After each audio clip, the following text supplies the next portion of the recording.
Eh bien, bonjour. Bienvenue à toutes et à tous pour cette conférence organisée, animée par la société DICMA sur le thème de l'interopérabilité dans la gestion documentaire de dictée, la GDD. Avec un retour d'expérience du centre Oscar-Lambret. L'objectif étant l'optimisation complète de la production du commentaire, de la dictée jusqu'au publipostage.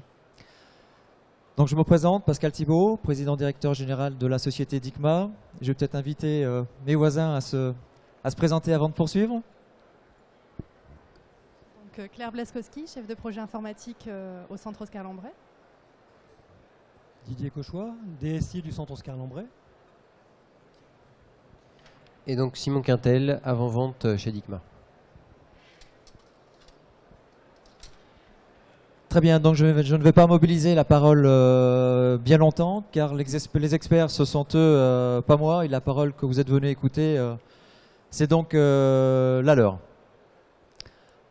Alors juste le temps de vous présenter la société DICMA, que je dirige depuis une vingtaine d'années, et spécialisée depuis ses débuts dans la gestion de la production des écrits par la dictée.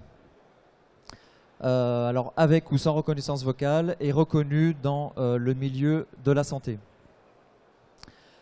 Donc DICMA, c'est avant tout 15 collaborateurs, tous situés à notre siège de Saint-Didier-au-Mont-d'Or, en périphérie de Lyon. DICMA, c'est une vraie équipe projet qui travaille de la réflexion stratégique jusqu'à la mise en œuvre des solutions que nous proposons. Nos consultants, nos directeurs projets sont tous experts dans nos outils. Leurs compétences sont prouvées donc tant en phase de conseil, de mise en œuvre, de support et d'accompagnement d'évolution fonctionnelle. L'accompagnement étant véritablement un atout essentiel dont nous faisons bénéficier nos clients. L'indépendance et donc par conséquent la transparence sont donc des atouts essentiels. Donc je crois que vous avez voilà, quelques noms de partenaires privilégiés. Donc oui, nous avons des partenaires. Mais notre démarche est résolument tournée en fait vers la réponse aux besoins du métier des centres de santé présents aujourd'hui. DICMA a un positionnement d'accompagnement, de conseil unique sur le marché, et j'insiste, car pure player dictée. Ça veut dire quoi? Ça veut dire que 100% de son chiffre d'affaires est faite dans la GDD, donc la gestion documentaire de dictée. Et ce n'est pas un hasard si DICMA continue à être le leader en la matière dans les établissements de santé. 70% de son chiffre d'affaires est issu du milieu médical, les centres hospitaliers représentant 50%. Alors si nous n'avons pas la prétention d'être les meilleurs, en revanche nous avons celle de plutôt bien connaître notre métier, de plutôt bien connaître la problématique de nos clients et de leur proposer les meilleurs conseils, les meilleures solutions, les meilleurs outils et les meilleurs services. Alors je suis de nature plutôt discret, les clients me connaissent relativement peu. Alors si je suis là aujourd'hui, c'est pour deux raisons essentielles. C'est tout d'abord, et ça me tient à cœur, c'est remercier l'équipe qui travaille à mes côtés et qui font un travail absolument remarquable. Remercier nos partenaires. Je veux citer les sociétés Nuance, Olympus, Philips, Winscribe et plus spécialement aujourd'hui Pierre Courbeau qui représente la société Winscribe sur le salon, et avec qui nous entretenons une relation étroite. Je veux bien entendu remercier l'ensemble de nos clients avec qui nous collaborons en très grande confiance, et plus particulièrement aujourd'hui le centre Oscar-Lambret, Didier Cauchois, ces équipes, Didier Cauchois, qui nous fait le plaisir, l'honneur d'être présent à nos côtés pour vous parler de son expérience avec DICMA en matière de gestion du commentaire de dictée. Je tenais enfin à souligner que grâce à nos nouvelles compétences, l'évolution du métier, les nouvelles demandes, les mutations technologiques, DICMA n'est plus vraiment le distributeur de solutions de dictée comme il l'a été par le passé, mais un véritable intégrateur de solutions fiables, innovantes, donc un intégrateur fiable et qui compte bien rester l'acteur majeur sur son marché. Voilà, je m'arrête là, je vous remercie et je vais donc passer la parole aux experts. Merci. Très bien, donc très rapidement, simplement pour vous présenter les différentes phases de cette présentation. On va d'abord revenir un petit peu sur ce qui a été brièvement abordé par M. Thibault, l'évolution de la dictée numérique classique vers la production documentaire issue de dictée, la GDD comme nous l'appelons, les facteurs clés de succès pour la mise en place de ce type de solution, et puis le cas précis de l'implémentation au centre Oscar Lambret entre 2014 et 2015 pour avoir le retour d'expérience de finalement nos utilisateurs. Donc concernant l'évolution de la production documentaire, l'idée c'est en fait de partir d'un périmètre relativement restreint qui était celui de la dictée et précisément de la dictée numérique pour aller vers la gestion des documents qui sont issus de cette dictée. La dictée numérique classique se contente de traiter du flux entre la production d'un fichier audio par un médecin et sa transcription par une secrétaire avec ou sans reconnaissance vocale. On se limite en fait à l'étape entre le moment de la dictée, donc soit avec un appareil branché à un ordinateur, un enregistreur mobile ou un smartphone. Le fichier audio est transmis à une secrétaire, il est reconnu vocalement ou non, et finalement un premier document est produit. Ce premier document produit, il va continuer à vivre au sein de l'établissement, il va retourner vers le médecin, il va être signé, il va être éventuellement corrigé, il va être repris. Toutes ces étapes-là étant, dans le cas de la dictée numérique classique, relativement manuelles. L'objectif avec la gestion documentaire de dictée, c'est d'aller beaucoup plus loin dans le flux et en fait de participer sur un périmètre plus étendu à la réduction des délais de production des courriers. Alors, pourquoi cette évolution a eu lieu au cours des dernières années ? Manifestement parce que les centres, les établissements hospitaliers ont suivi dans leur ensemble des objectifs qui sont globalement ceux présents au sein d'Hôpital Numérique, à savoir rendre les systèmes d'information plus performants en termes de qualité de service et de sécurité, c'est-à-dire qu'on ne se limite plus à la partie simplement technique, mais c'est véritablement aller vers une meilleure qualité de service. Et dans le cas qui nous intéresse précisément, c'est celui de réduire les délais de production de documents et pas simplement de se focaliser sur la transcription et la transmission d'un compte-rendu audio. Voilà, en ce qui concerne DICMA, ces évolutions elles ont été relativement visibles. D'une part, dans le discours qui est tenu par nos interlocuteurs, donc je pense évidemment à nos prospects, et ne serait-ce que par la fonction des interlocuteurs qu'on a aujourd'hui. Traditionnellement, quand on vend de la dictée numérique, on a affaire à des acheteurs qui viennent acheter du matériel. Aujourd'hui, nos contacts, ce sont des métiers, des CME et évidemment des directions de services informatiques. Pour nous, c'est une véritable opportunité, évidemment, parce que ça nous permet de prendre part activement aux ambitions d'Hôpital Numérique, réduire, enfin, gagner du temps et avoir une meilleure organisation, donc ça c'est le côté ressources humaines, favoriser l'identitovigilance, c'est un des piliers essentiels d'Hôpital Numérique, au même titre que le zéro papier, je ne reviens pas dessus, vous voyez de quoi il s'agit. Et puis c'est de participer au pilotage médico-économique, le but étant via des solutions accélérant le temps de production des courriers, de mesurer effectivement le retour sur investissement de ce point de vue-là, c'est-à-dire mesurer le gain qui est véritablement réalisé.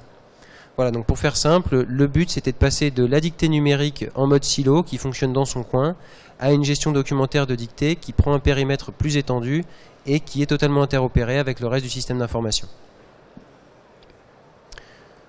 Encore une fois, pour faire très simple, favoriser la réduction du temps de production documentaire, c'est pas simplement faire de la dictée, c'est également avoir un processus de flux documentaire qui soit extrêmement flexible et qui permette de gagner du temps, et avoir une reconnaissance vocale qui permette là encore d'améliorer le temps entre le moment où on dicte un compte-rendu et le moment où le document est finalement utilisé au sein de l'établissement. Les facteurs clés de succès, on est revenu dessus, on les a déjà présentés brièvement. Le premier, c'est évidemment l'interopérabilité. Je pense qu'aujourd'hui, tout système informatique qui ne serait pas interopéré n'a pas de raison d'être dans un système d'information abouti. C'est un peu les conclusions sur lesquelles tout le monde s'accorde. Dans le cas de la dictée numérique et dans le cas de la gestion documentaire de dictée, l'interopérabilité, elle se situe à deux niveaux. Elle se situe en entrée via des appels du RIS, PAX, DPI, et puis une corrélation entre les patients qui sont dans ces éléments-là et ceux qui sont utilisés dans les documents qui sont produits via la gestion documentaire de dictée. Et puis en bout de chaîne, c'est de l'interopérabilité pour réintégrer les documents dans les différents composants du SIH. Ça peut être de la GED, ça peut être réintégré dans les dossiers patients, dans les RIS, etc. Et finalement, c'est accélérer le publipostage de ces documents. Donc c'est de la distribution via messagerie sécurisée de santé, de l'impression externalisée, enfin tout ce genre de choses qui permet de gagner du temps finalement. Voilà, ça c'est simplement pour dire que effectivement les deux éléments, c'est en entrée s'interopérer avec les RIS, PAX, DPI, et puis en sortie réintégrer les documents dans ces mêmes éléments ou en faire une distribution automatisée. Alors pourquoi interopérabilité plutôt qu'intégration? Ça c'est un point qui tient à cœur à DICMA. Pour faire simple, l'interopérabilité c'est utiliser des standards et précisément le standard HL7 pour faire interopérer les applications plutôt qu'utiliser de l'intégration qui consiste finalement à faire communiquer en dur deux systèmes. Ça peut être un DPI et par exemple un outil de dictée numérique. Pour les établissements, on y voit un intérêt majeur. Le premier, c'est celui de l'indépendance. Quand vous voulez renouveler votre marché de dossier patient ou quand vous voulez renouveler votre marché PAX, vous n'êtes pas tenu d'en prendre un qui soit encore compatible avec votre outil de gestion documentaire de dictée. Donc ça, c'est relativement fondamental. Le deuxième, vous vous affranchissez de problématiques de compatibilité. Est-ce que quand je mets à jour mon DPI, il est toujours compatible avec ma solution de dictée? Est-ce que réciproquement, quand je mets à jour ma solution de dictée, elle est déjà prévue pour être intégrée dans le DPI avec lequel je travaille? Donc ça, c'est des problématiques qui sont fortes quand vous avez de l'intégration et qui disparaissent quand vous utilisez des standards type HL7. Finalement, vous avez une flexibilité dans vos équipes parce que l'apprentissage que vous faites de l'interopérabilité entre votre DPI et votre système de gestion documentaire, donc ce que ça signifie concrètement, c'est avoir des gens au sein de votre établissement qui sachent faire du HL7. Si vous l'avez fait dans le cadre de la gestion documentaire de dictée, vous pouvez le faire dans n'importe quel autre cadre. Et ça, c'est quelque chose qui a de la valeur aujourd'hui puisque cette compétence d'interopérabilité, beaucoup en parlent et finalement peu le l'ont. Voilà, pour DICMA, c'est simplement pouvoir reproduire à l'infini le type d'interopérabilité qui se fait entre un DPI et nos solutions de gestion documentaire de dictée. Et puis, c'est l'indépendance vis-à-vis des développeurs de DPI, PAX, RIS. Voilà, simplement pour terminer, cette interopérabilité, c'est un facteur clé de succès évident, mais il est complété par une gestion flexible des workflows, donc ça c'est fondamental dans un centre hospitalier. Les gens fonctionnent différemment selon leurs services, selon qui ils sont, selon leurs habitudes, et tout ça, un bon outil de gestion documentaire doit l'intégrer, et c'est le cas de ce que nous proposons. La reconnaissance vocale, elle doit être performante, simple à appréhender et pour tous. C'est fondamental que si le workflow intègre de la reconnaissance vocale, il puisse être utilisé par des internes, il puisse être utilisé par des gens qui travaillent de façon ponctuelle au sein de l'établissement. Et ça suppose une reconnaissance vocale qui soit relativement facile à appréhender. Il faut que l'outil soit intuitif, ergonomique et stable, ça c'est trivial. Et finalement qu'on puisse s'en sortir des statistiques pour observer des gains, un retour sur investissement, j'en ai déjà parlé. Voilà, la mise en place au centre Oscar Lambret. le produit qui a été choisi pour ce cas précis, c'est le logiciel Winscribe Text. Donc Winscribe, c'est une société avec laquelle DICMA travaille depuis plus de 15 ans, ce qui nous permet en fait d'avoir une véritable collaboration, une véritable adaptation pour le marché français. C'était indispensable. Je pense que Didier, tu voudras inciter sur le sujet. Voilà. Je laisse la parole à Didier Cauchois, je le remercie d'avance et je vous remercie. Donc je vais vous parler de l'expérimentation qui a été menée au centre Oscar Lambret sur la base de la solution Winscribe Text. Donc le centre Oscar Lambret, c'est un CLCC, c'est le CLCC de Lille. C'est 850 ETP, 220 lits. Sur 2014, c'est un chiffre d'affaires de 93 millions d'euros, 52 000 consultations, 47 000 séjours d'hospitalisation, 12 000 séances de chimiothérapie, 46 000 séances de radiothérapie. Donc, avant de démarrer notre projet, je voulais vous faire un aperçu de notre patrimoine applicatif. Donc, on avait un PAX Télémis qu'on a installé en 2007. On est hôpital sans film depuis 2007. La dictée numérique, pour nous, c'est quelque chose qui était déjà ancien, c'est-à-dire que ça démarrait en 2006 avec Winscribe. On a développé un RIS en interne parce qu'on ne trouvait pas de solution qui nous convenait, donc on a développé ce RIS, on l'a mis en place en 2010 et il fallait faire la bascule vers un dossier patient, donc on a fait le choix de DSCare de la société Medasys, cela en 2012. Donc ça nous a permis d'aller vers les prescriptions multimodales, le dossier de soins infirmiers, le recueil médical, la gestion documentaire, tout ce que l'on peut attendre d'un dossier patient. Les documents extérieurs sont numérisés et intégrés à notre dossier patient depuis 2009. Et on a un objectif fort qui est d'aller vers le sans-papier en 2015. Donc pour aller vers ce sans-papier, on a quand même identifié quelques problèmes. Donc on avait un retard dans la production de nos courriers. On avait en moyenne 21 jours de retard dans l'envoi des courriers pour l'imagerie. On avait des outils bureautiques soit vieillissants avec SUSY, qui est un logiciel qu'on avait depuis 2000, ou pas suffisamment adapté avec DSCare, qui permet de faire de la bureautique, mais pas suffisamment adapté à ce que l'on voulait faire. Et donc il était important pour nous de pouvoir faire évoluer notre process entre le médecin et l'assistante, avoir un process qui soit simple et efficace. Et donc il était évident pour nous qu'il fallait mettre en œuvre de nouvelles solutions. Donc on a commencé à chercher des solutions. Et donc le besoin qu'il fallait combler, c'était d'avoir des outils bureautiques adaptés à nos besoins, paramétrables et intégrés à notre système d'information avec de l'interopérabilité pour justement nous permettre d'intégrer tout type de solutions. Et deux autres points qui étaient importants, c'est la partie reconnaissance vocale. C'est un sujet qui est ancien pour nous aussi. Ça fait des années qu'on cherchait des solutions de reconnaissance vocale. On en dit toujours du bien ou du mal, mais c'était quelque chose qui n'était pas suffisamment performant pour nous, donc on cherchait une reconnaissance vocale performante. Et on avait donc des contraintes qui nous étaient données par notre direction, c'est qu'on avait un budget contraint et il y avait un souhait de ROI rapide. Donc voilà les enjeux qui étaient associés à notre projet. Donc ce projet a démarré début 2004, donc à partir de 2014, on a commencé à chercher des solutions bureautiques, de reconnaissance vocale, de faire des tests avec différentes solutions.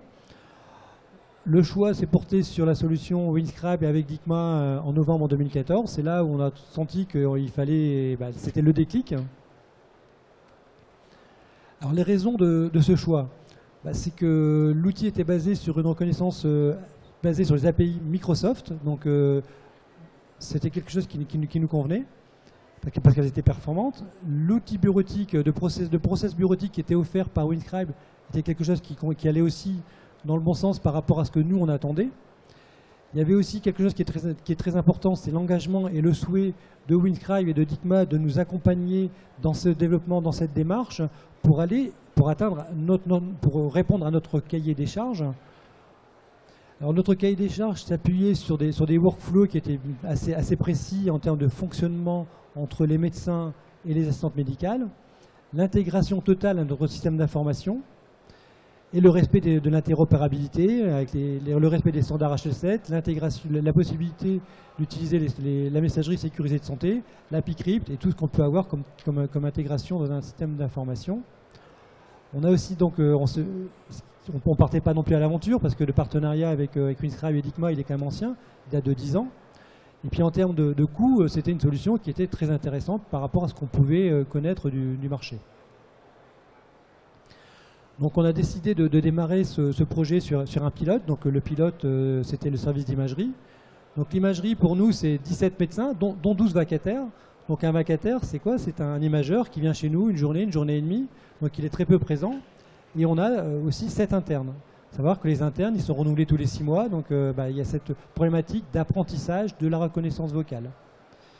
Le service d'imagerie, c'est aussi 10 secrétaires. Donc globalement, ça représente 7,8 ETP.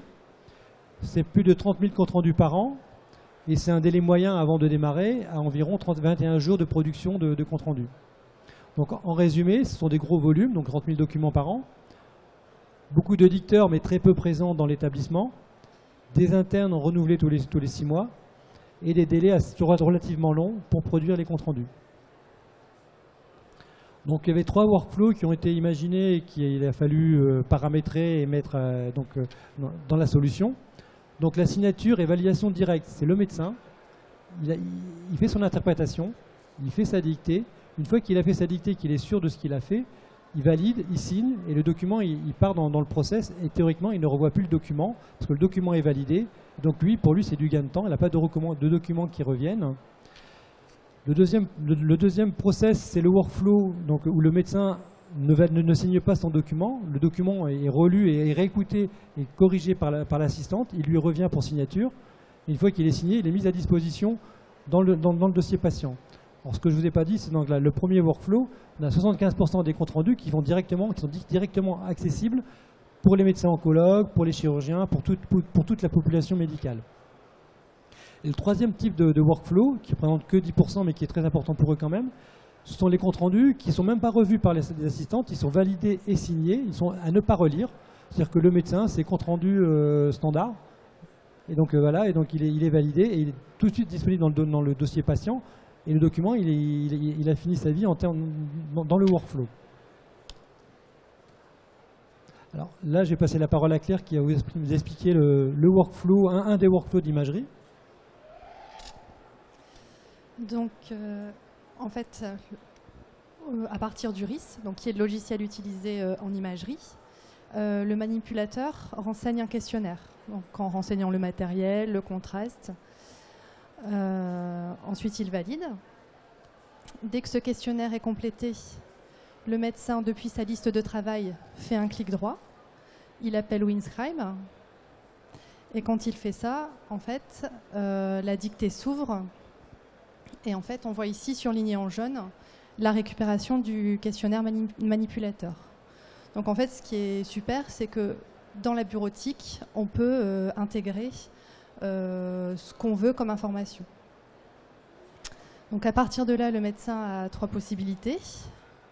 Il peut signer directement le compte rendu. Donc c'est la première option qui représente 75% des comptes rendus. Donc quand il signe, ça part directement dans le DPI. Donc c'est disponible automatiquement pour l'ensemble des médecins. La deuxième option, c'est l'envoi au secrétariat pour correction. Par exemple, s'il y a des erreurs de reconnaissance vocale, etc. Et la troisième option, c'est de signer et aussi de mettre un commentaire « Ne pas relire » pour que la secrétaire sache qu'elle ne doit pas relire le compte-rendu. Ensuite, donc, dès que le compte-rendu est validé, un fichier HL7 est généré par MIRS qui permet de mettre dans un premier temps à jour le RIS pour dire que le compte-rendu est en cours de dictée ou est dicté, mais aussi également de mettre à disposition un PDF dans notre dossier patient DXCAR. Suite à ça, l'assistante médicale, donc depuis WinScribe, peut récupérer le compte-rendu. Donc elle peut le réécouter, corriger les erreurs de reconnaissance vocale, vérifier l'orthographe, la grammaire, la mise en page, et le réenvoyer au médecin ou pas pour signature. L'étape suivante, c'est le publipostage. Donc là, pour certains courriers, en fait, on peut décider de l'envoyer à des destinataires extérieurs. Donc, après que le document soit signé, l'assistante peut sélectionner les destinataires. Donc, ce n'est pas le médecin qui le fait, c'est l'assistante qui le fait. Donc, elle peut en choisir un ou plusieurs. Suite à ça, elle peut imprimer. Donc, et quand elle imprime, en fait, elle a plusieurs options. Donc là, il faudrait juste encore, voilà. Donc, elle a plusieurs options. Donc, elle peut imprimer le courrier pour les destinataires ou mettre une lettre d'accompagnement par rapport au compte-rendu. Voilà. Donc là, je vais repasser la parole à Didier. Donc, ce projet a démarré le 5 janvier en production. Donc, la première étape, ça a été de se mettre à niveau au niveau des délais de compte-rendu. Donc, on était, comme je vous l'ai dit, à 21 jours. On a mis les ressources nécessaires pour épurer ce retard. Donc au 5 janvier, on était à 0 jour de retard au niveau des comptes rendus. La première étape a été d'alimenter l'outil WinScribe avec 250 000 documents pour qu'il apprenne les termes importants liés à l'imagerie, qui sont nos mots propres. Ensuite, il y a eu une formation des utilisateurs à l'outil bureautique. Donc ça a duré, pour les médecins et les assistantes, globalement à 1 heure. Et après, il y a l'apprentissage des médecins à la reconnaissance vocale. Donc ça a duré 15 minutes. Et quand on dit 15 minutes, c'est pour comprendre comment on fait de la reconnaissance vocale. Ce n'est pas pour créer un profil. Donc, et c'est là où c'est vraiment intéressant et pertinent. C'est que par rapport à beaucoup d'autres solutions, l'apprentissage est très rapide. Et globalement, au bout d'une semaine, le système de reconnaissance vocale était en routine pour l'ensemble des médecins. Et c'est là aussi où on a eu un gain énorme. Une fois que cette première version a été installée, comme on était en phase de pilote avec WinScribe et avec Dicma, on avait des évolutions régulières de la solution pour aboutir au 15 avril à une solution à 90% en phase avec notre cahier des charges initial. Donc à ce jour, donc les résultats chiffrés, après 4 mois d'expérimentation, on a 90% des documents qui sont disponibles pour le corps médical en une journée. Le délai moyen d'envoi des courriers, on est passé à moins de 3 jours pour 67% de nos courriers, sachant qu'on était avant ça à 21 jours de délai.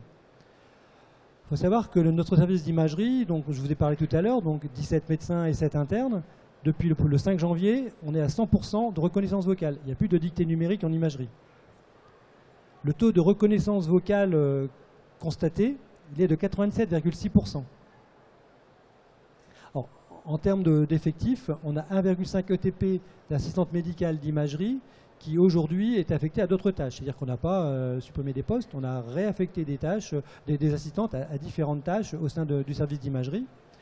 Et comme on est dans une démarche de zéro papier, les documents qui étaient produits en imagerie, qui étaient distribués dans les services, ne sont plus distribués vu qu'ils sont disponibles dans le dossier patient. Donc ces assistantes qui se chargeaient de classer ces documents, aujourd'hui sont elles aussi affectées à d'autres tâches. Donc globalement, les résultats du pilote, par rapport à notre besoin initial et notre cahier des charges, l'intégration totale au SIH, Claire vous l'a montré, on a des appels contextuels, les informations sont mises à jour dans le RIS, dans notre dossier patient, donc on est vraiment dans une intégration totale au dossier patient. Le process bureautique, il est totalement adapté à ce que nous on attendait, donc on a pu paramétrer le process bureautique pour correspondre vraiment à nos attentes. On a vous a montré 3 process, donc on a pu paramétrer 3 process. D'autres process seront paramétrés dans les étapes suivantes du projet pour correspondre aux autres besoins de l'établissement. On voulait une qualité de reconnaissance vocale importante. On est à 97,6% de taux de reconnaissance vocale au bout de 3 mois. La facilité d'apprentissage, c'est clair que c'est très rapide. On a les nouveaux internes qui sont arrivés le 4 mai. Le 5 mai, ils étaient tous sur la reconnaissance vocale avec des taux de reconnaissance qui sont de l'ordre de 95%. Le budget, c'est clair qu'il est tenu. Donc, par rapport aux engagements, aux besoins, aux impératifs que nous ont fixés notre direction, on est dans les budgets qui étaient annoncés. Et nos utilisateurs sont satisfaits parce que si on leur propose de revenir en arrière, il est hors de question de revenir en arrière. Ils sont à 100% de reconnaissance vocale et ils ne veulent surtout plus revenir à de la dictée numérique. Alors, Dans le cadre de cette reconnaissance vocale, c'est l'outil Microsoft qui apporte beaucoup de choses. Donc globalement, quand on fait de la dictée, on peut faire de la correction aussi bien au niveau du médecin quand il va dicter, de la secrétaire quand elle va corriger. Ça peut être fait à la voix, ça peut être fait au clavier. Il n'y a pas de contrainte particulière dans le process de correction. C'est aussi bien l'assistante que le médecin, au clavier ou à la voix. L'enrichissement du dictionnaire, il est fait, mais il n'est pas fait que pour celui qui dicte, il est fait pour la communauté médicale. C'est pour ça, donc, et derrière, on a aussi la possibilité donc, de gérer plusieurs dictionnaires, un dictionnaire là pour l'imagerie, mais là on va démarrer avec la radiothérapie fin mai, début juin. Ils auront leur dictionnaire avec des mots spécifiques à la radiothérapie. Et donc, et pour nous, ce qui était aussi important en termes de déploiement et d'utilisation, c'est qu'on a une gestion des profils qui est relativement souple et qui est centralisée, donc ça évite de devoir déployer des profils sur l'ensemble des PC. Donc ça, c'est aussi très important en termes de déploiement. Donc les prochaines étapes de notre projet, donc il y a une livraison qui est prévue fin juin qui devrait nous permettre d'arriver à 100% du cahier des charges. Donc ce sont les connecteurs de messagerie sécurisée de santé et AppyCrypt pour nous pouvoir envoyer nos comptes rendus à l'extérieur. Un autre point important, c'est l'impression en lot des courriers. C'est qu'aujourd'hui, la diffusion et l'impression se fait dans les secrétariats pour pouvoir envoyer les courriers. Demain, l'idée, c'est de centraliser, soit chez nous ou soit à l'extérieur, l'impression de ces courriers. Donc c'est pareil, c'est pour gagner en productivité et en efficacité. En termes de déploiement, ce qui est prévu d'ici fin juin, c'est le bloc opératoire. Donc c'est l'ensemble des chirurgiens qui, en sortie de bloc, vont pouvoir dicter en reconnaissance vocale leur compte rendu de bloc opératoire. Le plateau technique de radiothérapie, donc ça ce sont les deux échéances du mois de juin. Et en septembre, c'est le plateau technique de médecine nucléaire et l'ensemble des services de médecine, les consultations qui seront aussi en reconnaissance vocale. Et en parallèle de ça, il y a aussi le module QSR qui est l'utilisation de la reconnaissance vocale dans n'importe quelle application. Donc tout ce qu'on aura pu acquérir comme compétences sur la partie reconnaissance vocale sera utilisable dans n'importe quel type d'application, que ce soit DXCare ou Microsoft ou autre. Donc aujourd'hui, on est à plus de 80% des documents qui ont un taux de reconnaissance vocale qui est supérieur à 95%. On a près de 80% des comptes rendus qui ne nécessitent pas l'ajout de nouveaux mots.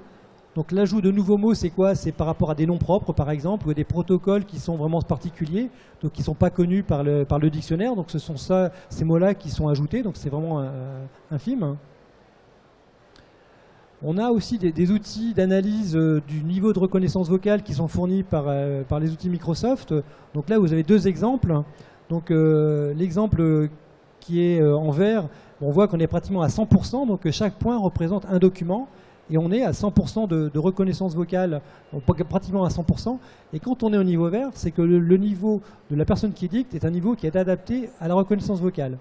Alors l'exemple que vous avez à côté avec des points rouges, c'est le seul exemple dans l'établissement. Donc sur nos 25 médecins qui font de la reconnaissance vocale, on a un médecin qui nous pose pas de problème parce que son niveau de reconnaissance vocale est bon, mais on constate qu'il parle trop fort.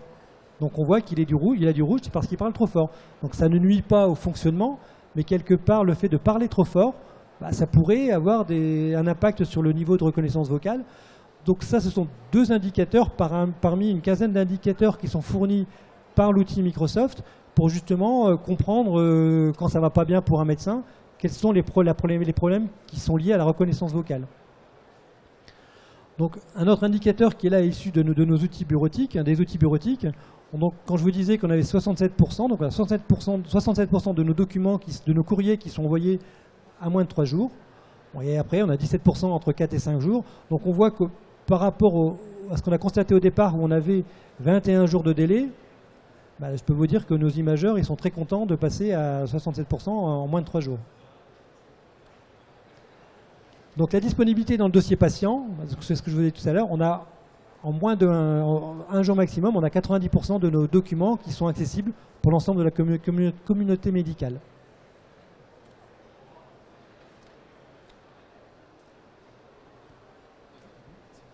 C'est Simon. D'accord. Bon, simplement pour conclure, voilà, vous dire que on est très heureux de pouvoir faire cette présentation avec vous aujourd'hui, que HIT 2015 coïncide avec le lancement officiel de la solution WinScribe Text par DICMA. et que par conséquent, on vous invite à la découvrir sur notre stand, le C70. On se fera un plaisir de vous faire une démonstration de l'outil en conditions quasi réelles avec un DPI simulé. Voilà, je vous remercie en tout cas de votre attention et puis n'hésitez pas à venir nous poser toutes vos questions. Alors moi je voulais simplement conclure pour remercier le Centre Oscar Lambret, Didier Cauchois, ses équipes qui n'ont pas ménagé leur temps à la réussite du projet et surtout à l'atteinte des objectifs qui étaient posés dans le cahier des charges. Donc j'aimerais faire un grand bravo et tout simplement vous applaudir. Encore merci, bravo, merci.